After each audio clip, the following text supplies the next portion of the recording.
Pergunta para ela assim, ó, você tá tudo bem com você na sua casa? Tá tudo bem? Pagou a conta de luz? Pergunta.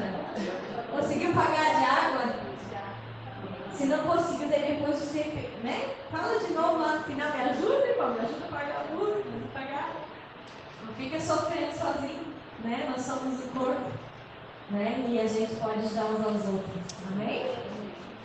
Então vamos abrir a Bíblia em Atos capítulo 16. Atos 16.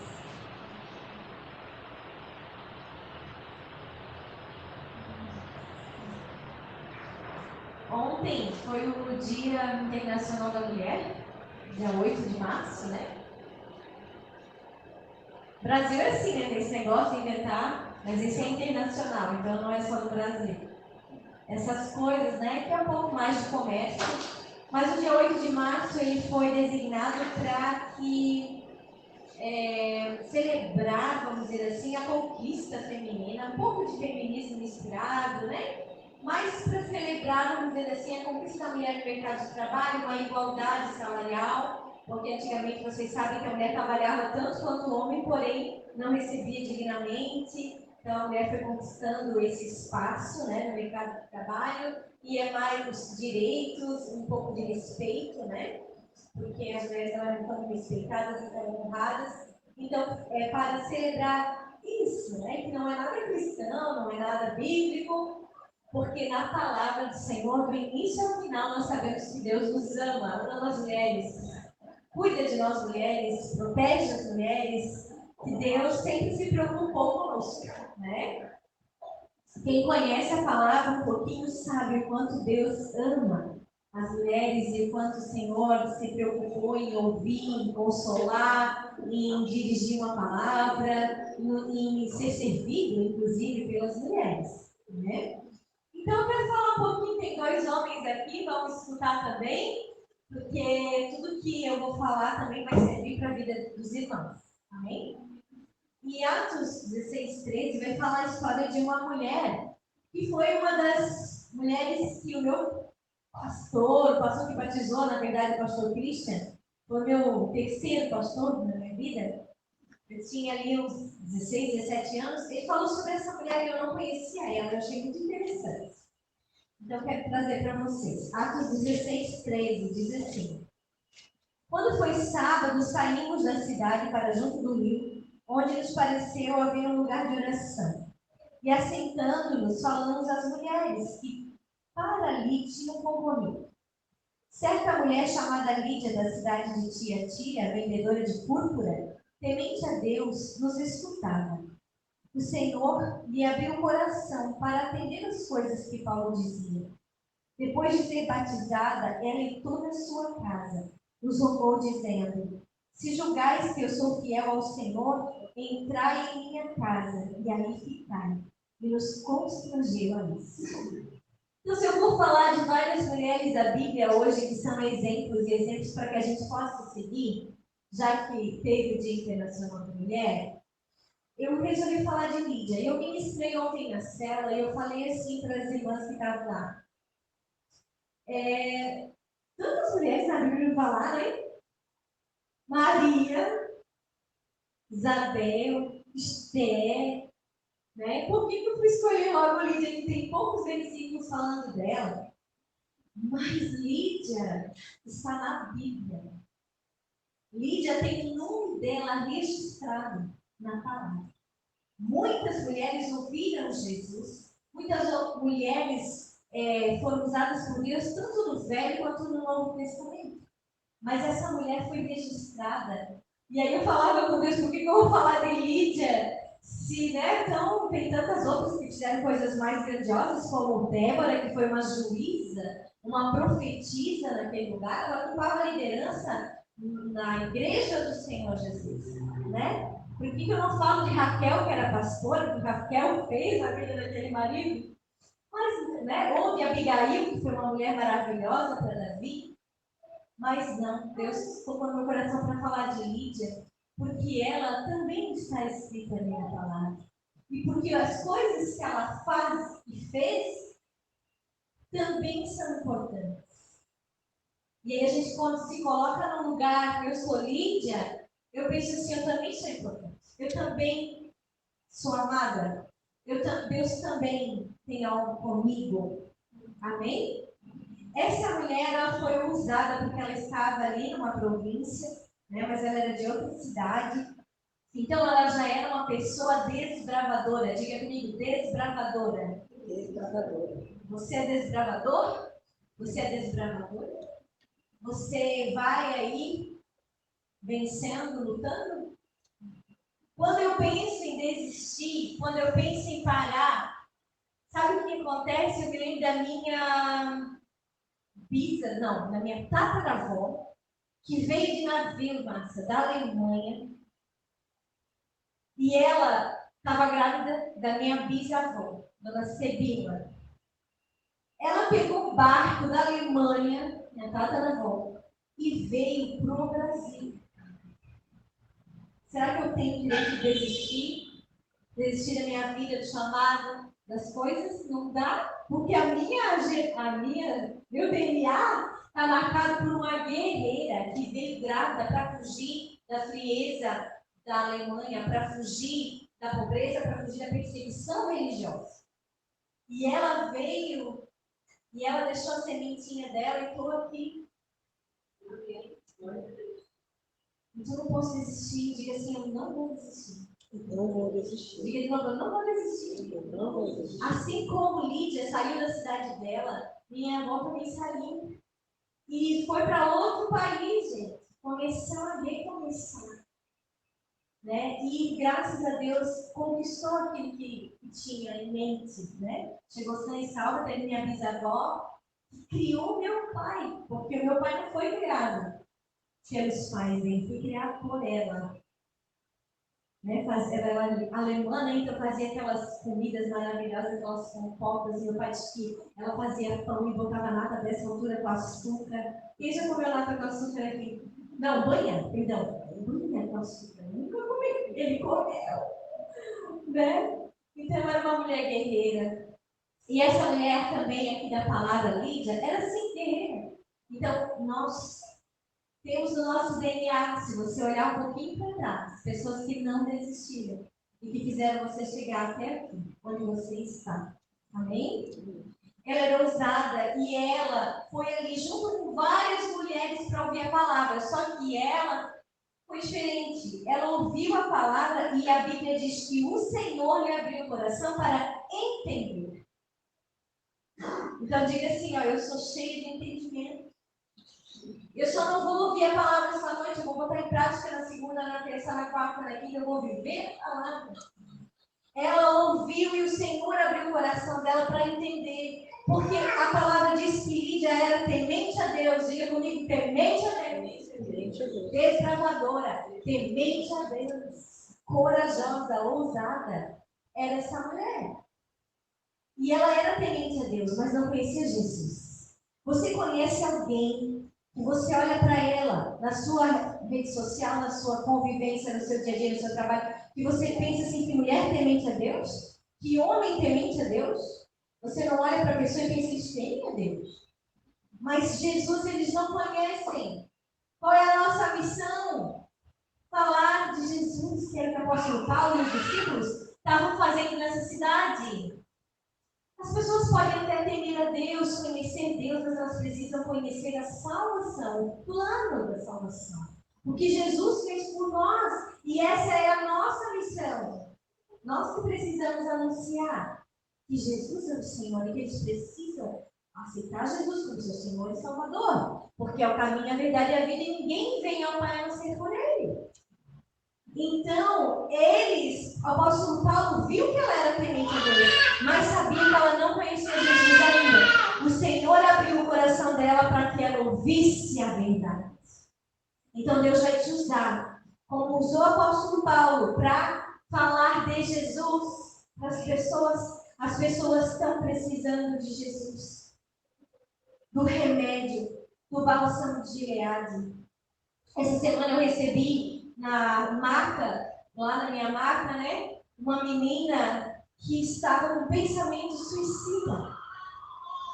Depois eu fui fazer demonstração de produtos, né? No Dia da Mulher, eu não trabalhei, só fui para demonstrar produtos. Sabe o que foi o meu trabalho de demonstrar produtos das 10 ao meio-dia?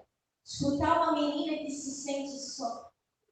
Porque o marido deixou, a mãe abandonou e o pai tem outras muitas mulheres e ela não conseguiu conviver com esse comportamento do pai alcoólatra.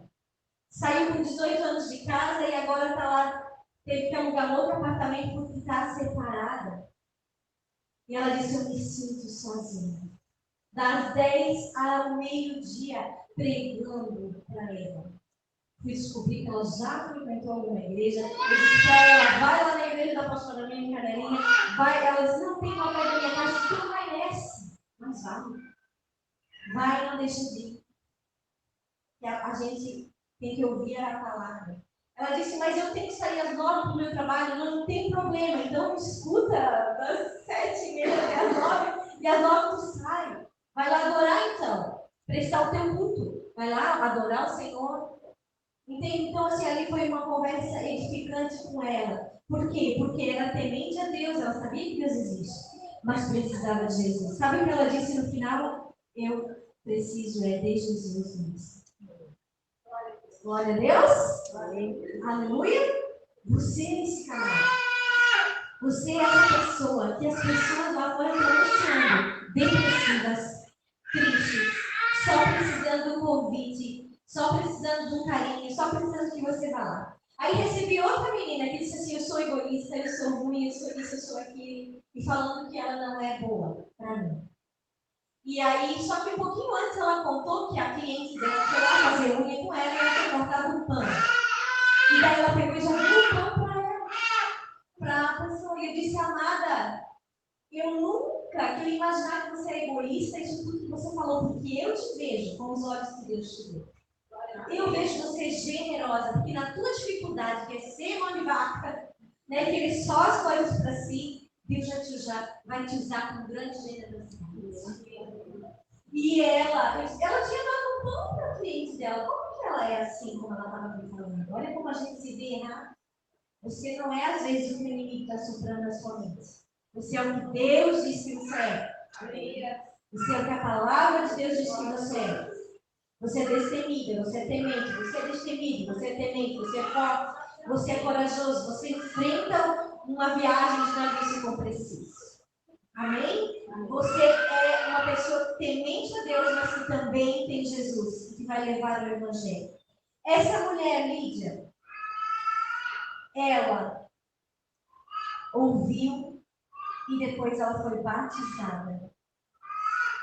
E toda a casa dela junto com ela.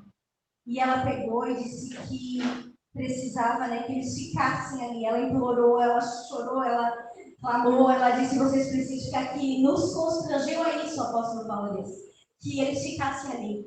Então, o que eu vejo dela, ela que era uma pessoa hospitaleira, uma pessoa que sabe receber bem, que sabe receber as pessoas, que sabe cuidar. Uma pessoa hospitaleira no Velho Testamento, no Velho Testamento não, verdade? Naquela época, era uma pessoa de grande valor. Uma pessoa que abre a casa para a obra de Deus é uma pessoa de grande valor. Sabe por quê? Porque Deus habita ali naquele lugar. A arca do Senhor começa a habitar ali. Porque não é fácil abrir mão do conforto, não é fácil abrir mão, às vezes, do próprio dinheiro para servir um café, um bolo. Não é fácil servir, limpar, deixar cheiroso, prontinho. Então, quem abre a casa é uma pessoa ungida, abençoada. Amém? Ser hospitaleiro naquela época era mais forte ainda do que agora. Sabe por quê? Porque ser hospitaleiro tinha que abrir mão das suas próprias riquezas. Porque quem vinha eram pessoas muitas vezes de longe que ficavam dias e que precisavam de tudo, cama, comida e roupa lavada. E ela disse, por favor, fica aqui na minha casa, fica por aqui. Então essa hospitalidade é o que Deus também deseja que a gente tenha, que a gente lembre que nós podemos ser essa pessoa que se doa, que reparte, que oferta, que consegue repartir. Essa mulher, ela é uma empreendedora. Diga, empreendedora. Empreendedora. Quantas empreendedoras tem aqui? Levanta a mão. Tem costureira aqui? Não? Professora? Professora tem, né? Tem alguém que abriu seu próprio negócio? Tem pendular, que cuida da casa, dos filhos, da família? Não? Não adivinha as profissões de todas. Essa mulher era empreendedora. Sabe o que ela fez? Túnicas. Ela fazia túnica para vender. E a túnica, ela era feita, né, de púrpura, que é aquela cor vermelhinha extraída de um molusco. Então era uma coisa trabalhosa, delicada, feita à mão. Né? E às vezes você está lá, minha irmã, trabalhando para alguém, de empregada, sofrendo, quer dizer que Deus, o Deus de toda a criatividade, pode fazer uma empreendedora. Vai fazer um bolo, vai vender. Né? Vai fazer pão e vai vender. Vai fazer um pano de prato, vai vender. Vai fazer crochê e vai vender. Né? Deus, ele te dotou de dons e você pode usar essas coisas. Né? Eu estudei marketing na minha primeira faculdade, mas daí depois eu abri mão de tudo para pastorear. E depois eu voltei para o mercado de trabalho como esteticista e terminei a faculdade também. E tudo isso com filho, com marido, com igreja, porque quem nos fortalece é o Senhor, então você também pode, né? E essa mulher, lá naquela época, gente, vendedora de púrpura. Ou seja, ela cuidava dos moluscos, provavelmente, fazia todo aquele preparo da cor vermelha para fazer justiça. Inclusive, Jesus, quando foi crucificado, quando colocaram cravo na cabeça dele, também colocaram na roupa dele, colocaram uma túnica de púrpura sobre ele. Então é profético. É um mistério aqui. Já chego lá. Amém? Então essa mulher fazia roupa, era uma empreendedora e vendia. Né? Então por isso ela recebeu ali eles com todo aquele carinho, com todo aquele amor. Depois eles tiveram que ir embora. Lá no versículo 40 fala que, né, Paulo foi preso. Daí vocês lembram, né, que houve um grande terremoto quando ele cantava com Silas? Né? E daí teve um grande terremoto e eles foram lá e falaram: olha, gente, é romano, como assim que vocês fizeram isso conosco? Ali é uma província romana, então a lei romana tinha que ser obedecida. Como assim prenderam eles? Prenderam eles e justamente o Senhor soltou eles. Mas eles falaram: calma, calma, carcereiro, estamos aqui. E foi salvo o carcereiro, e foi salvo toda a família do carcereiro. Mas aí veio a perseguição, viram que eles estavam ali incomodando. Tinha muita gente sendo convertida naquela cidade. Era Lídia, a família dela, as pessoas que estavam na casa dela, ouvindo Paulo e Silas. Irmãos, essa mulher abriu a casa para o Evangelho, foi a primeira missionária, vamos assim, a abrir a casa para o Evangelho depois dos 40 anos antes de Cristo. Olha a importância dessa mulher. Fez da casa dela um ponto de pregação. Glória a Deus pelos pontos de pregação. Amém? E ali, na casa de Lídia, né, Paulo foi lá vendo os irmãos, confortaram eles, porque deviam estar tudo chorando que Paulo e Silas não estariam mais ali. E depois partiram para outra missão. Vamos embora abrir mais igreja. Deixamos 2 famílias aqui nessa cidade convertidas e com vários irmãos, com várias pessoas que já estavam frequentando provavelmente a casa de Lídia, né? Eles ficaram algum tempo ali. Então, agora já abriu aqui, vamos deixar vocês tranquilinhos e vamos seguir viagem. Né? Já que estavam expulsando eles dali. E a gente aprende com Lídia a ser essa mulher forte, a ser esse homem forte, corajoso, destemido, hospitaleiro, né? Empreendedor, temente a Deus com uma missão. Você tem uma missão. Não esqueça disso. Amém? Tem outra mulher na Bíblia que eu amo, que está lá em Atos 9, um pouquinho para frente agora. Eu não vou falar muito dela, porque dá para falar horas sobre ela. Mas já que estamos falando de mulheres que impactaram, mulheres que nos deixam exemplo, vamos falar dela. Dorcas.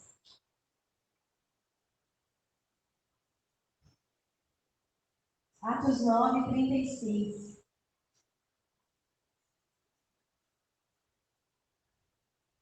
Atos 9, 36. Havia em Jope uma discípula por nome Tabita, nome este que traduzido quer dizer Dorcas. Ela era notável pelas boas obras e esmolas que fazia. Então, Dorcas era notável. Diga, notável. O que é notável? Uma pessoa em destaque, uma pessoa influente. Assim como Lídia era influente, ela era uma empreendedora naquela cidade, nós tínhamos outra mulher influente aqui no livro de Atos, né? Que era Dorcas, porque ela era cheia de boas obras e esmola. Quais são as boas obras que você tem feito? Quais são as esmolas que você tem dado? A esmola é para o pobre, certo? É para aquele que precisa. Né? Oferta, primícia, é outra coisa. Esmola é para o pobre.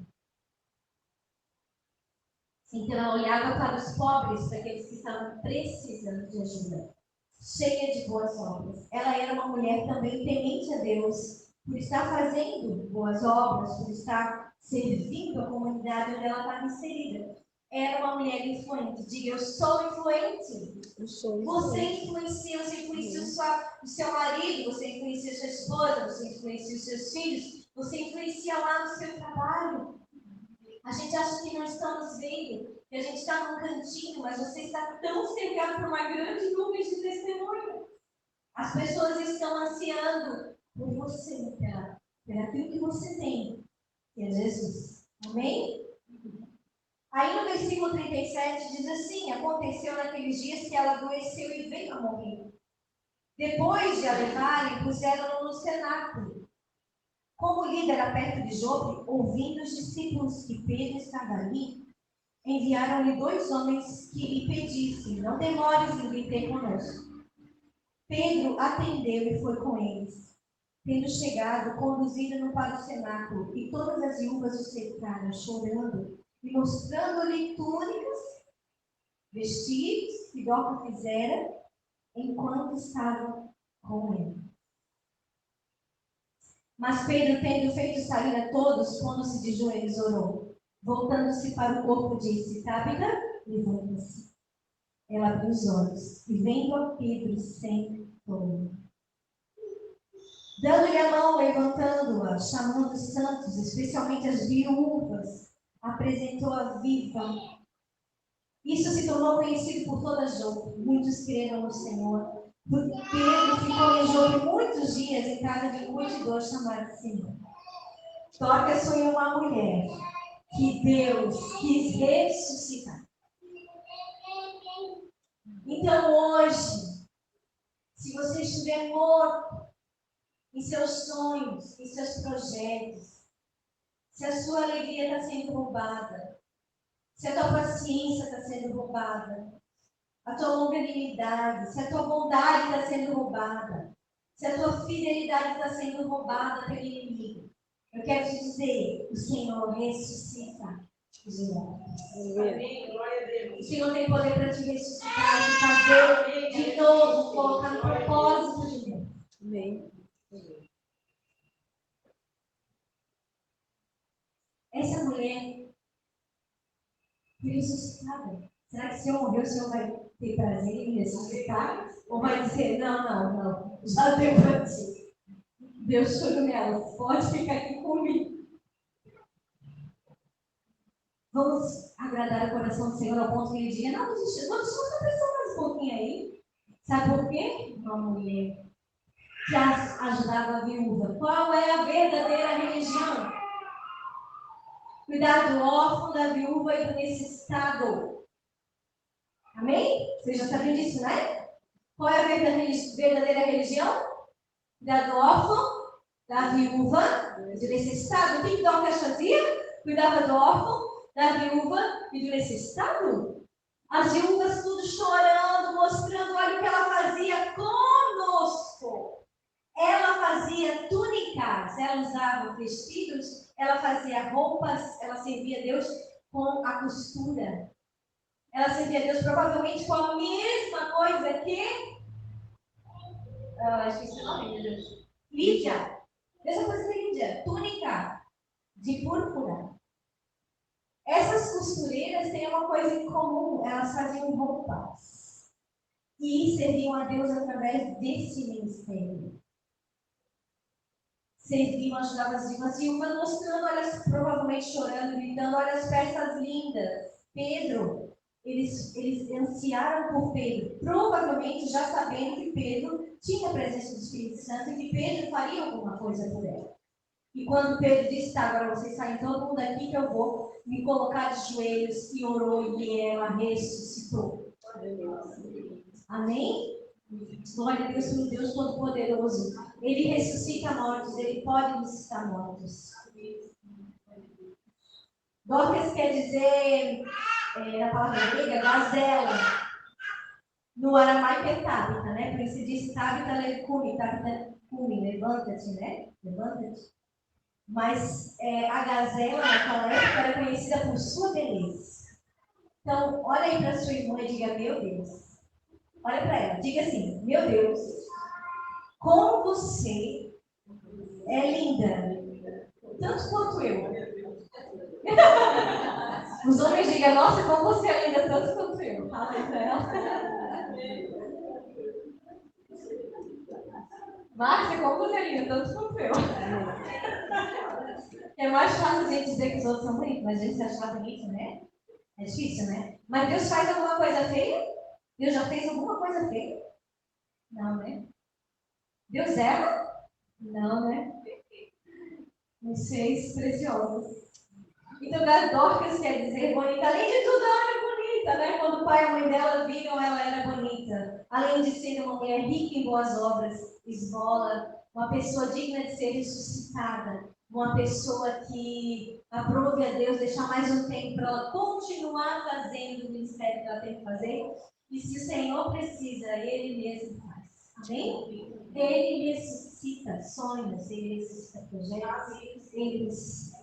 Uma pessoa influenciável, uma pessoa notável. A palavra notável, então, eu não sei se aqui no grego original é isso, mas no Velho Testamento, uma vez, quando eu li a palavra notável, queria dizer isso, influente, queria dizer isso, nobre. Uma pessoa nobre. Nós somos nobres, somos especiais. Amém? Já estou acabando. Quer mais? Posso continuar? Eva, a nossa líder, nossa mãe de multidões, que Deus fez como uma ajudadora idônea agora para as casadas. Ela era o quê? O oposto do seu marido. Entendeu agora? Porque tanto disse que me disse para a gente se acertar. Você é o oposto dele. Entende? Mas sabe por que você é o oposto do seu marido? Para você complementar ele naquilo que lhe falta. Então, quando Deus disse ajudadora idônea para Eva, ele disse assim, uma opositora, alguém que vai ser o oposto dele para complementar ele. Porque era o que faltava para Adão. Quando ele olhou e disse, esse é osso dos meus ossos, carne da minha carne. Já desejou ali, né? Eu quero sair com ela, mas fez o Senhor. É osso dos meus ossos, carne da minha carne. Mas ela foi feita, né, com essa palavra, ajudadora idônea. Precisamos de uma ajudadora. E a ajudadora idônea se complementa aquilo que vai equilibrar o seu marido.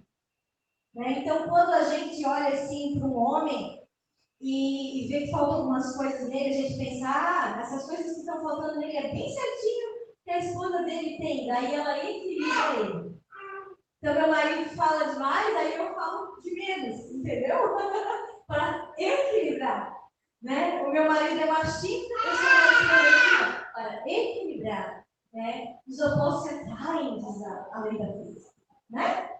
Por que os opostos se atraem? Para complementar. Para grudar um no outro. Então, você não está junto com o seu esposo, e ali tem alguns momentos que você vê que você precisa complementar ele, né? E aí você pensa, não, vou desistir dele porque não dá, ele é o oposto de mim, quero uma pessoa igualzinha a mim. Não vai dar certo, gente. Porque daí você vai complementar o quê? Né? Essa coisa que eu tenho que ser completa para daí, então, conhecer alguém que o mundo prega, né? Mas o que o Senhor planejou aqui não foi bem isso. Existe uma ajudadora idônea, alguém que vai ajudar ele a cuidar do jardim, ajudar ele nas tarefas, ajudar ele nas dificuldades que ele tem. Diga, eu vou ajudar meu marido nas dificuldades que ele tem. Quem tem marido aí, né? Eu vou ajudar ele nessas dificuldades que ele tem. Meu esposo é autista, né? Vocês sabem que o pastor Cristo é autista? E o meu menino também, né? A gente descobriu que ele era autista. Então, ele tem algumas dificuldades. E se eu não ajudar, a coisa fica feia. Então, essas dificuldades que ele tem, é para eu poder ajudar. E uma época eu estava cansada, sobrecarregada, porque eu fiquei com um peso muito grande sobre os meus ombros. Porque ele precisava de um tempo para ele e ele ficou no tempo dele e não estava conseguindo sair. Talvez se a gente tivesse ido na terapia ia ser melhor, mas ele não foi. E aí eu estava pronta a desistir. E eu saí do meu quarto assim, vixe, não dá mais assim. Eu já tentei falar tudo para ti, para te sair desse lugar que tu não tá conseguindo sair desse lugar. E eu não aguento, não aguentava mais. E eu disse, eu vou desistir, não dá mais. Vai lá para tua casa da tua mãe que te cuide. Amém, meu espírito. Coitado. Eu pensei comigo assim, né? Mas nós fizemos um voto que até que a morte nos separe, mas enfim, eu estava esgotada fisicamente, emocionalmente. Porque daí, como esposa de autista, às vezes tem que ser psicóloga, entendeu? E aí eu saí do quarto. Quem fala comigo? Espírito Santo. Bem audível. Ajuda ele. Ele não precisou dizer uma pregação inteira de 3 horas para mim. O Espírito Santo só disse assim: ajuda ele. Eu me desmontei no chão, eu comecei a chorar. Eu disse, mas é por isso que eu casei com ele, para ajudar ele. Foi o propósito que Deus criou Eva para ajudar Adão? É para ajudar? Eu fiz um voto que era na alegria e na tristeza, na dificuldade, então está tudo bem. Então ajuda ele. Amém? Quem é casado, ajuda ele, irmão. Ajuda ele, vai valer a pena. Deus colocou todos os dons, talentos dentro de você para ajudar ele. Tudo que você precisa está dentro de você. O Espírito Santo está com você. O Espírito Santo vai te ajudar. Vai te fortalecer para poder fortalecer ele. Amém? E vocês sabem o que Eva fez? Ela influenciou Adão e eles ficaram, né? E eles viram que estavam nus. E eles ficaram percebendo que estavam nus. E quem é que costurou uma roupa? A primeira costura. A primeira roupa feita para Eva foi Deus. Então, o nosso alfaiate mor, né? O nosso primeiro, como é que chama? Design de moda? Nosso primeiro fashionista foi o próprio Deus. E quando ele viu que Eva e Adão estavam nus e eles sentiram vergonha, ele confeccionou uma roupa e colocou sobre eles. O que Lídia fazia? Confeccionava a roupa. O que Dorcas fazia? Confeccionava a roupa. Então aqui a gente liga os três para explicar o seguinte. Nós estamos costurando uma roupa também espiritual. Essa roupa é a noiva do Cordeiro. Apocalipse, pode abrir, 19:8. Isso é uma pregação bem longa que Deus me deu uma vez, só sobre a noiva e sobre a vestidura da noiva, as vestes da noiva. E eu ministrava sobre a justiça de Deus, expliquei que é justiça, e li esse texto. Enchi a igreja de boas obras e coisas, Cada um pegou um vestidinho, cada um tinha algo para fazer, tinha dever de casa e tudo. A criatividade vem do Senhor, né? Mas eu não vou pregar tudo aquilo para vocês, mas só para vocês entenderem, para a gente interligar a mensagem para encerrar. Apocalipse 19, 8. Pois lhe foi dado. Vamos no 7. Apocalipse 19. Vou esperar vocês abrirem para ler comigo.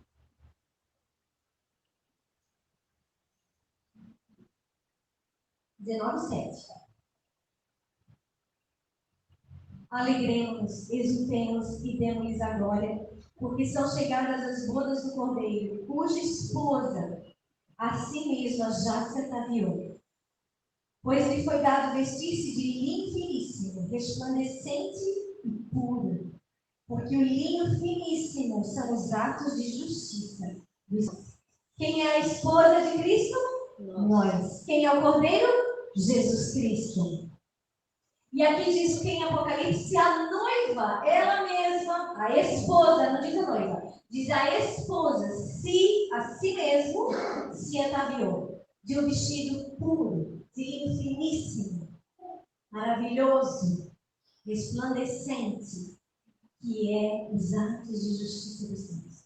Então eu e você, assim como Dorcas, como Lídia e como o próprio Deus, estamos confeccionando uma roupa que é a nossa roupa que nós vamos vestir. A noiva, quando a gente for casar com Jesus Cristo nos ares, quando nós formos nos encontrar com Ele. E está perto, está muito perto disso acontecer. Por isso, alerta essa noite, vamos trabalhar, gente, para Jesus. Vamos encher essa igreja, vamos encher a célula, vamos mandar 300 convites se for preciso. Vamos distribuir convites de casa em casa. Porque Jesus está voltando e a nossa parte tem que ser feita. Nós temos que povoar o céu. Amém? Em nome de Jesus. Eu mesma vou mandar fazer os convites, tá bom? E aí nós vamos contribuir. E nós temos que fazer alguma coisa. Não podemos ficar parados.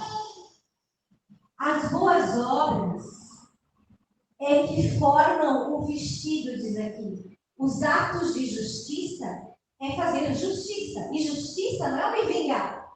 Justiça não é aquele fulano fez mal para mim, Deus fará justiça com ele, porque ele fez mal para mim. Aquela irmãzinha que falou mal de mim, Deus fará justiça com ela. Vai se ferrar toda na vida. Não. Justiça é fazer boas obras. Justiça é fazer o que é reto. É andar no caminho da santidade, o que é correto.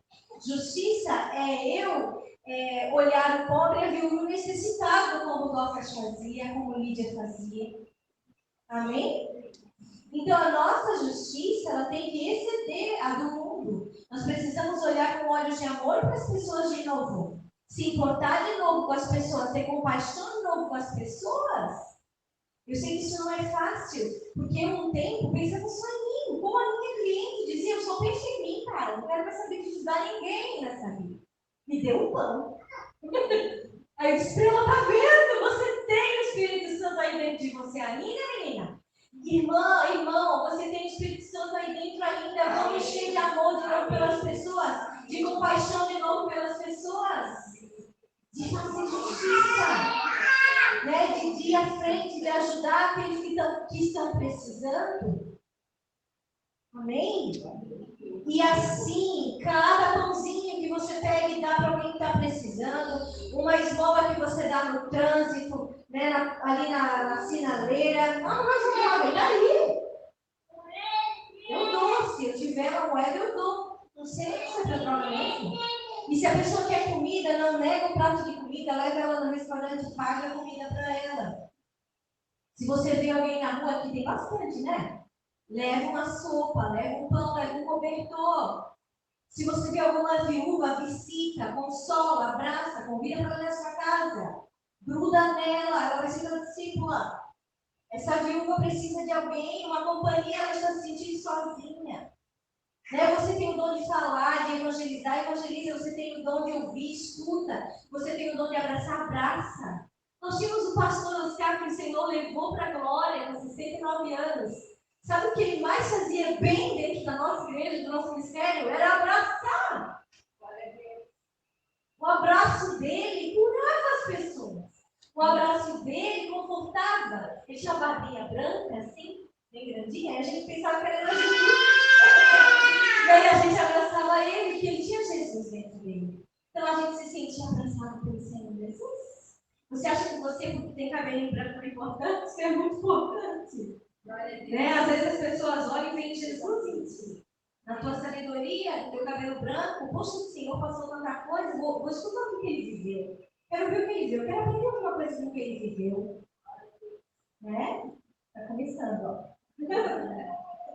Amém? Era isso, irmãos.